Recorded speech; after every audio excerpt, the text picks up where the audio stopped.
Hi there, Stephen at Double Glazing Parts and Spares. Today's top tip is how to identify if you have bad seals.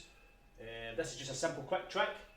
Piece of paper, open up your door or window, place the piece of paper in between the sash and the frame, close it over.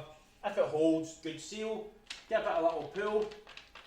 Resistance, good seal. What you don't want to happen is you close your door or your window and there is no resistance, it's just coming in and out. Simple as that.